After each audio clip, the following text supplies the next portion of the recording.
Hello everyone, कैसे हैं आप सब। मेरा नाम है आकाश उरिया एंड आप सबका फिर से वेलकम है हमारे इस लेक्चर सीरीज में, जहां पर हम आपको बेसिक टू एडवांस लेके जा रहे हैं स्ट्रेंथ ऑफ मटेरियल में। अब तक हम लेक्चर 5 तक कर चुके हैं। स्ट्रेस स्ट्रेन कर्व आपको मैंने पढ़ा दिया है। ये जो कर्व आप देख रहे हैं अपनी स्क्रीन में, ये मैं आपको पढ़ा चुका हूं। ठीक है, अब इसी के आगे कंटिन्यू करेंगे। ये जो कर्व है, ये आपकी माइल्ड स्टील की स्ट्रेस स्ट्रेन कर्व है इन टेंशन।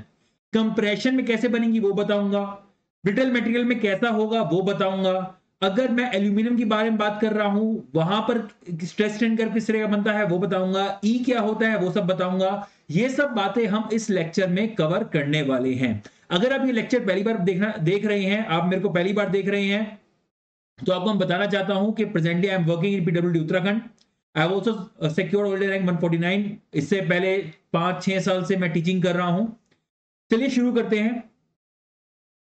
और अगर आप ये लेक्चर कोच माय ड्रीम पर देख रहे हैं, तो आपसे मैं दोबारा निवेदन कर रहा हूं, आप कोच माय ड्रीम 2.0 को सब्सक्राइब कर लीजिए। आगे जो भी लेक्चर्स आएंगे वो कोच माय ड्रीम 2.0 पर ही आएंगे। चलिए शुरू करते हैं, टाइम बर्बाद नहीं करते हैं। चलिए, तो ये जो स्ट्रेस स्ट्रेन कर्व है, ये आप पढ़ चुके हैं। इसके बारे में हर एक पॉइंट के बारे में आपको मैंने बता दिया है। ठीक है, अब यहां पर एक बहुत ही ज्यादा इंपॉर्टेंट पॉइंट आने वाला है, जिसको हम बोलते हैं ई। ई क्या है? ई है मेरा यहां पर मॉडुलस ऑफ इलास्टिसिटी। ये है मेरा यहां पर, इसको मैं थोड़ा छोटा कर लेता हूं, इसकी को, मॉड्यूलस ऑफ इलास्टिसिटी। इतना ज्यादा जूम क्यों कर रखा है? क्योंकि मैक्सिमम आप बच्चे मोबाइल पर देखते हैं और मैं नहीं चाहता हूं कि जो मोबाइल में देख रहे हैं उनको यहां पे समझने में दिक्कत हो। अब ये ई क्या है, जरा इसको समझिए। सिंपल एक फॉर्मूला है, ई है मेरा स्ट्रेस बाय स्ट्रेन। ये मेरे पास यहां पर फॉर्मूला है मेरा मॉडुलस ऑफ इलास्टिसिटी का। इसी को यंग मॉडुलस ऑफ इलास्टिसिटी बोलते हैं। ठीक है, लेकिन एक्चुअल में ये क्या रिप्रेजेंट करता है मेरे मटेरियल के बारे में, उसको समझिए। एक्चुअल में ये रिप्रेजेंट करता है कि मेरा मटेरियल कितना स्टिफ है। स्टिफ से मतलब है कि एक सर्टेन स्ट्रेन देने पर मेरे मटेरियल के अंदर कितने स्ट्रेसेस डेवलप हो रहे हैं। दोबारा बोल रहा हूं, ये क्या है? मॉडुलस ऑफ इलास्टिसिटी है। इसी को यंग्स मॉडुलस ऑफ इलास्टिसिटी बोलते हैं। ठीक है, ये क्या रिप्रेजेंट कर रहा है? ये रिप्रेजेंट कर रहा है स्टिफनेस को। स्टिफनेस क्या होती है कि एक पर्टिकुलर अमाउंट स्ट्रेन देने पर मेरी बॉडी में कितने स्ट्रेसेस जनरेट हो रहे हैं, ये मेरी स्टिफनेस रिप्रेजेंट करती है। आई होप ये बात आपको समझ आ गई होगी। चलिए, यहां पर अगर मेरे को इस ग्राफ में आपको ई को रिप्रेजेंट करना हो, तो ये जो एंगल होगा, this is your E. This is your E. ठीक है, अब सुनिए, बहुत ज्यादा इंपॉर्टेंट पॉइंट्स बताने वाला हूं। ठीक है, इसको थोड़ा जूम आउट कर रहा हूं। इसको मैं आपको कुछ और चीजें बतानी है।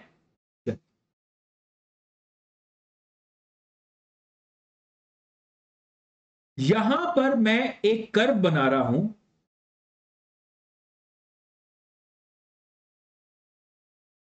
यहां पर मैं एक कर्व बना रहा हूं। ठीक है, दो कर्व बना रहा हूं एक्चुअल। मैं कह रहा हूं कि फर्स्ट कर्व के जो पॉइंट्स हैं वो है 0,0, 2,1 एंड 3, ले लेते हैं 4। चलिए ले लेते हैं, ये फर्स्ट हमारे हैं। दूसरा है 0,0, 2,3, 3,7। ये मैंने यहां पर कोई इमेजिनरी पॉइंट्स ले लिए। यहां पर एक बात नोट करने वाली है कि यहां पर जो एक्स कोऑर्डिनेट्स हैं वो सेम है, 0,0, 2,2 एंड 3,3। लेकिन वाई कोऑर्डिनेट्स जो हैं वो आपके चेंज हैं। ठीक है, वाई कोऑर्डिनेट्स आपके चेंज हैं। चलिए यहां पे इसको प्लॉट करते हैं। तो ये हुआ मेरा 0,0। यहां पर मान लेते हैं कहीं 2। ये हुआ मेरा यहां पर कहीं 1। ये मेरा एक पॉइंट आ गया। ठीक है, 2,1। नेक्स्ट मैं यहां पे रिप्रेजेंट कर रहा हूं 3। यहां पर कहीं ऊपर आ गया है मेरा 4। तो ये मेरा पॉइंट आ गया है 3,4। चलिए इनको मैं इस तरीके से ज्वाइन कर दे रहा हूं। क्लियर है? चलिए नेक्स्ट अब इस पे आ जाइए। 0 0 2 पे कितना है? 3, तो 3 आपका कहीं यहां पर होगा, 4 से नीचे 1 से ऊपर। ठीक है, एंड नेक्स्ट है 3,7, 7 कहीं ऊपर होगा, तो 3 के ऊपर 7 यहां पर। चलिए तो अब जब मैं लाइन ड्रॉ कर रहा हूं ये कुछ इस तरीके से। ठीक है, अब जरा स्लोप देखिए, यहां पर जो स्लोप है वो, सॉरी इसको ब्लू से दिखाता हूं, यहां पर जो स्लोप है इसको मैं θ1 से रिप्रेजेंट कर रहा हूं, और यहां पर जो स्लोप है इसको मैं θ2 से रिप्रेजेंट कर रहा हूं। θ1 और θ2 में से कौन ज्यादा है? ऑब्वियस सी बात है, आपका θ2 इज मोर देन θ1। ठीक है, अब जरा देखिए, अब जरा देखिए, अब मैं थोड़ा सा इस ग्राफ को चेंज कर रहा हूं और यहां पे लिख दे रहा हूं स्ट्रेन, और यहां पे लिख दे रहा हूं स्ट्रेस। अब देखिए बहुत मजेदार बात है, मैंने यहां पे दो मटेरियल लिए, एक लिया एक्स और दूसरा लिया Y. Same amount of strain पर, सेम अमाउंट ऑफ स्ट्रेन पर आपका जो स्ट्रेसेस आ रहे हैं, इसको बेटर है दूसरे पर दिखाता हूं, जो आपके स्ट्रेसेस आ रहे हैं वो अलग अलग आ रहे हैं। सेम अमाउंट ऑफ स्ट्रेन पर जो आपके स्ट्रेसेस हैं वो डिफरेंट हैं। सेम अमाउंट ऑफ स्ट्रेन पर जो आपके स्ट्रेसेस हैं वो डिफरेंट हैं। जिसमें ज्यादा स्ट्रेसेस हैं, मतलब जो ज्यादा आपका यहां पे स्टिफ मटेरियल है, उसमें क्या होगा? उसमें आपका मॉड्यूलस ऑफ इलास्टिसिटी उतना ही ज्यादा होगा। तो मेरा सिंपली जो ई है वो आपका रिप्रेजेंट करता है slope of stress strain curve. तो ऑब्वियसली बात है θ2 में क्या होगा, जो मेरा मटेरियल वाई है इसमें ई ज्यादा होगा एक्स के कंपैरिजन में। ठीक है, और मैं यहां पे एक और पॉइंट लिख सकता हूं, y is more elastic than x, because मेरा मॉडल ऑफ इलास्टिसिटी जो है वो आपका इलास्टिक प्रॉपर्टी को ही रिप्रेजेंट। ठीक है, so y is more elastic than x। I hope ये बात आपको समझ आ गई होगी क्लियरली। ठीक है, इसमें ऐसा और कुछ नहीं है जो आपको दिक्कत देगा। तो सिंपल क्या है, मेरा E जो है it is stressed by strain.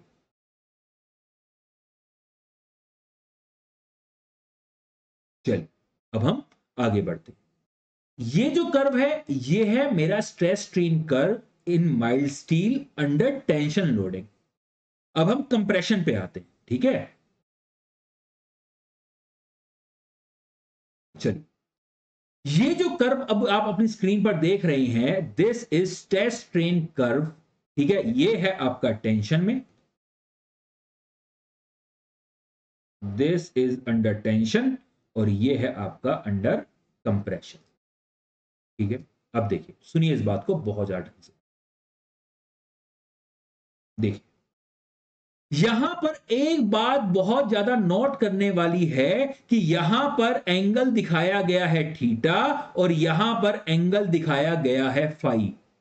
अगर मैं बात कर रहा हूं मेरे यहां पर मेटल्स की, सच एज मेरा माइल्ड स्टील हो गया, ठीक है, जो डक्टाइल मटेरियल है, उन केस में क्या होगा, यहां पे theta is equal to phi होगा।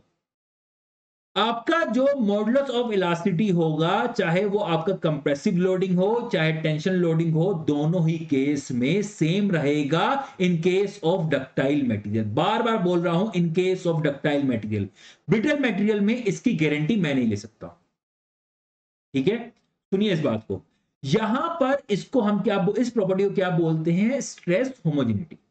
Stress homogeneity. आई होप ये बात समझ आ गई होगी। अब एक और चीज देखिए, आपका जो स्ट्रेस स्ट्रेन कर्व है, जब मैं टेंसाइल लोडिंग के बारे में बात कर रहा हूं, तो यहां पर क्या होता है आपका, इस कुछ हुआ नहीं, आपका यहां पर क्या होता है, इस तरीके से अल्टीमेट स्ट्रेस जनरेट होता है, उसके बाद आपका कर्व नीचे की तरफ जाता है। क्यों? क्योंकि यहां पे माइनर क्रैक्स डेवलप हो जाते हैं, नेकिंग डेवलप हो जाती है, जिसकी वजह से क्या होता है, कर्व इस तरीके से नीचे की तरफ आता है। क्या हुआ? ठीक है ना? हाँ, ठीक है। कर्व क्या होता है, इस तरीके से नीचे की तरफ आता है।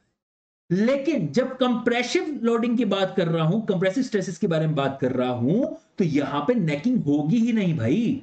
आप खींचोगे तभी तो क्रॉस सेक्शनल एरिया कम होगा, जब दबाओगे तो क्रॉस सेक्शनल एरिया तो बढ़ेगा ना। इंक्रीज कैसे होगा मेरे, सॉरी, डिक्रीज कैसे होगा?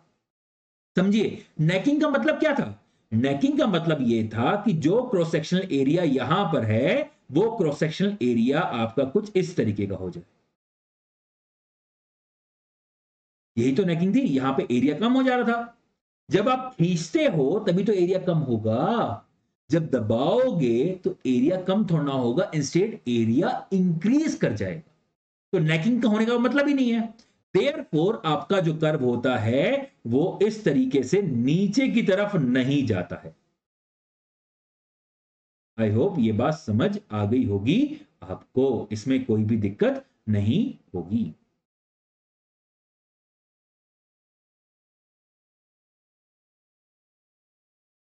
चलिए,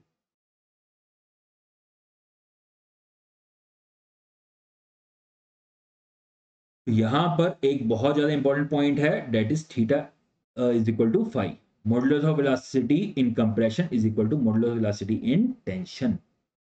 अब एक और चीज देखिए, बहुत ज्यादा इंपॉर्टेंट है। अब यहां पर हम बात कर रहे हैं stress strain curve for other materials. ठीक है, यहां पर आपका है, चलो इसमें दिखा देता हूं।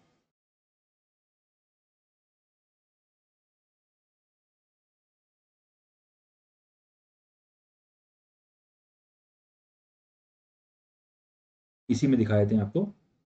ये स्ट्रेस स्ट्रेन कर्व है फॉर योर माइल्ड स्टील।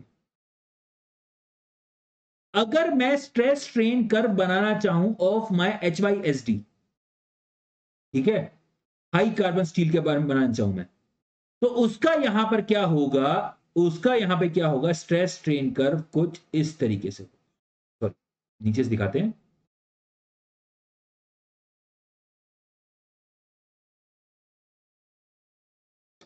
ज्यादा ऊपर उठाना था, नीचे ज्यादा नहीं उठा पाया।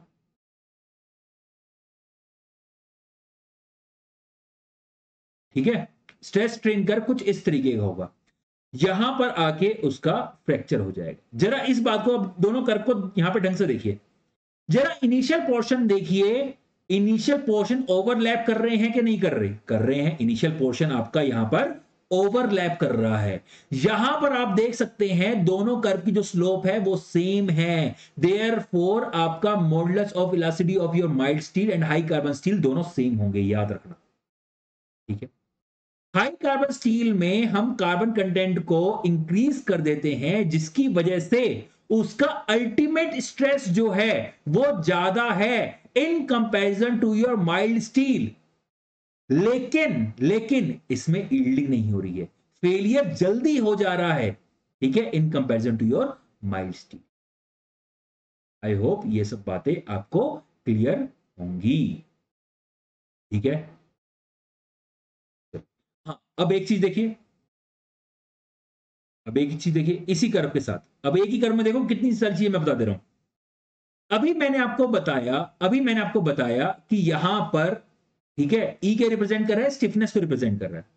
मैं ये कह रहा हूं कि मेरा ई ऑफ एल्यूमिनियम जो है ये आपका ऑलमोस्ट 1/3 है of your steel, of your steel. Modulus of elasticity of aluminium is approximately 1/3 of modulus of elasticity of steel. ठीक है, अब जरा यहां पर मेरे को कर्व बना के दिखाइए।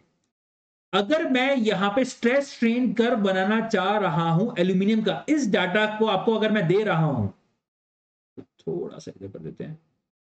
अगर मैं ये डाटा आपको दे रहा हूं और आपसे कह रहा हूं भैया स्ट्रेस स्ट्रेन कर्व बना दो ऑफ योर एल्यूमिनियम, जरा मुझे बस इतना बता दीजिए, क्या मेरा कर्व यहां से नीचे की तरफ जाएगा या फिर ऊपर की तरफ जाएगा? थोड़ा दिमाग लगाइए। क्या कर्व मेरा नीचे की तरफ जाएगा या ऊपर की तरफ जाएगा? अरे भैया अभी तो पूरा समझाया, ई आपको रिप्रेजेंट कर रहा है स्लोप को। यहां पर जो स्लोप है वो आपकी ई स्टील, माइल्ड स्टील की जो यहां पे स्लोप आ रही है वो उससे कम है। तो ई जो ऑफ एल्यूमिनियम है ये कम है ई ऑफ स्टील से। तो ऑब्वियस सी बात है कर्व नीचे वाला होगा, ऊपर वाला कैसे हो जाएगा? ठीक है, ऊपर उस मटेरियल का होगा जिसका ई स्टील, माइल्ड स्टील से भी क्या हो, ज्यादा हो। आई होप ये बात आपको समझ आ गई है, इसमें कोई भी दिक्कत नहीं।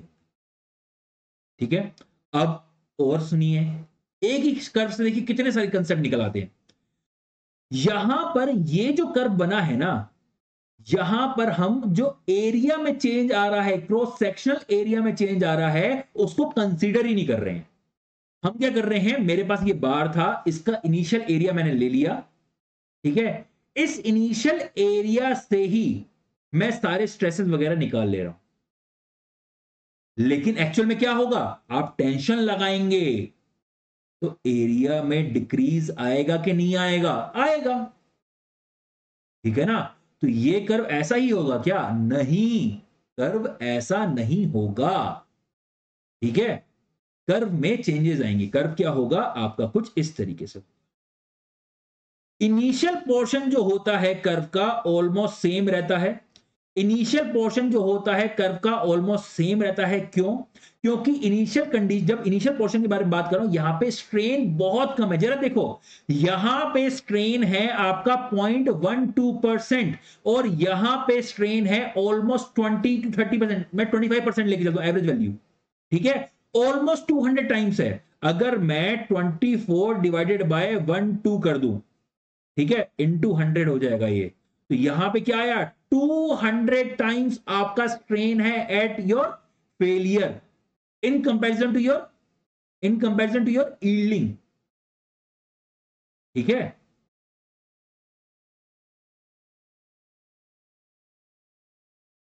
तो यहां पे स्ट्रेन बहुत कम होता है तो एरिया में चेंजेस बहुत ही कम आते हैं। तो एक्चुअल में जो ग्राफ आता है आपका कुछ इस तरीके से आता है।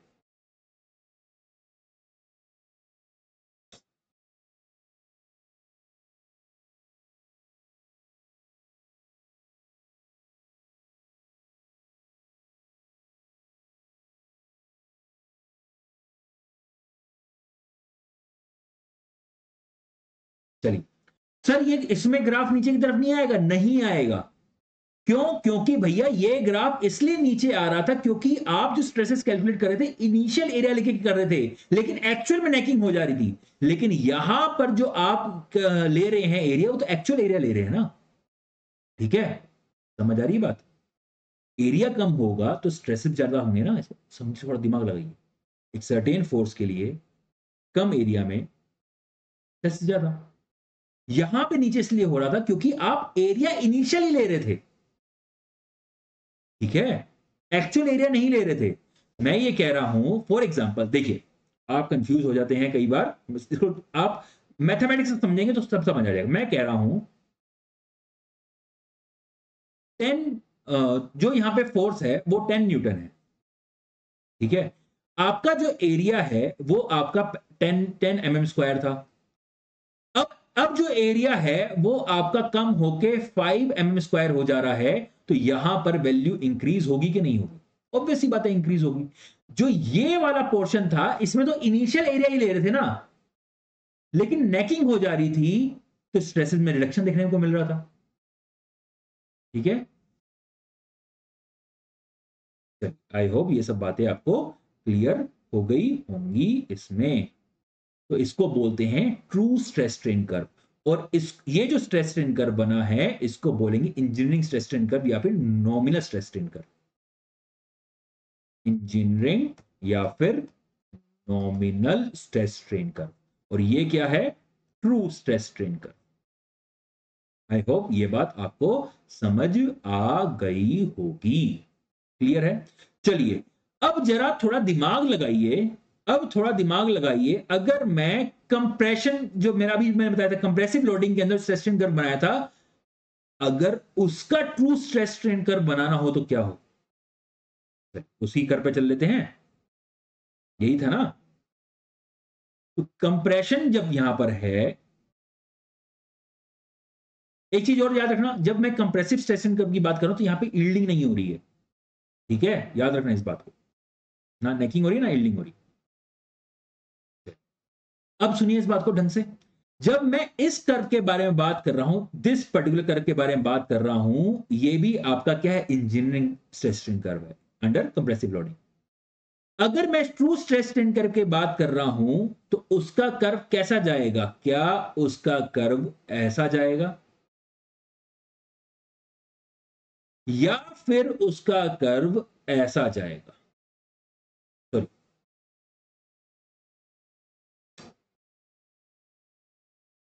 या ऐसा या फिर ऐसा।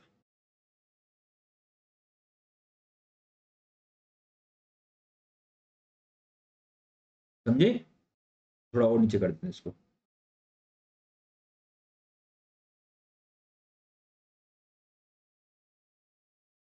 कुछ इस तरीके से, ये फर्स्ट कर्व है, ये सेकंड कर्व है, रेड वाला है ग्रीन वाला, थोड़ा दिमाग लगाओ, थोड़ा सा सोचो। अगर आपको लग रहा है कि भैया यहां पे रेड वाला करेक्ट है, ठीक है, तो आपको थोड़ा सा समझने में दिक्कत आ रही है, ठीक है। ऐसा क्यों कह रहा हूं, जरा समझिए इस बात को। मैं इस कर्व को थोड़ा घुमा देता हूं, ठीक है। अभी आपको ये नीचे की तरफ दिख रहा है ना, तो ध्यान से समझ नहीं आ रहा होगा, इसको घुमा के मैं दोबारा बना देता हूं, ठीक है।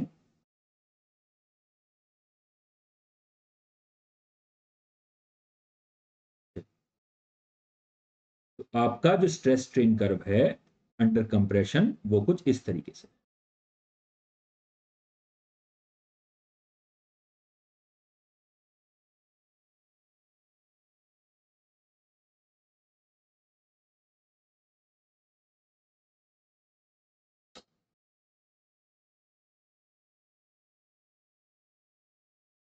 चलो यार थोड़ा समझ लो, ठीक है, ऑलमोस्ट सेम तो नहीं बन पाया, लेकिन समझ लो।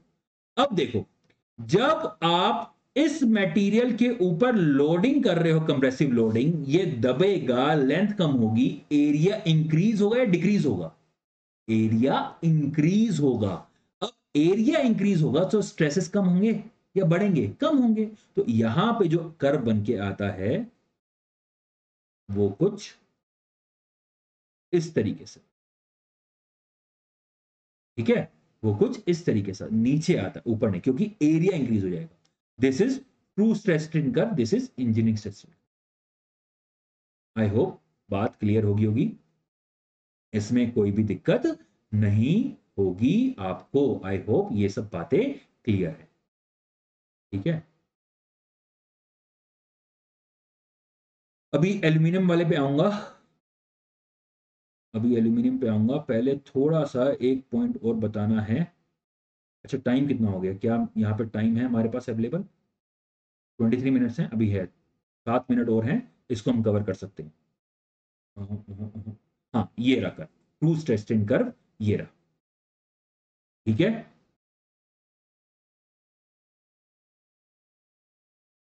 जूम हो जा, देखिए इस बात को। तो ये था मेरा एक्चुअल, सॉरी, नॉमिनल, और ये आ गया है मेरा यहां से ऐसे, true stress strain curve under tension, और ये है मेरा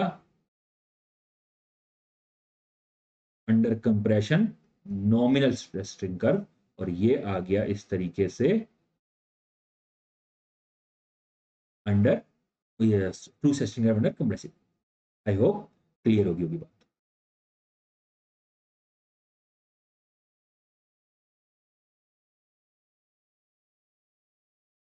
चलिए, अब देखिए, इसमें भी कई सारी चीजें हैं, ये सारे फॉर्मुलेस वगैरह आपको याद रखने हैं, कई बार क्वेश्चन में दे देता है।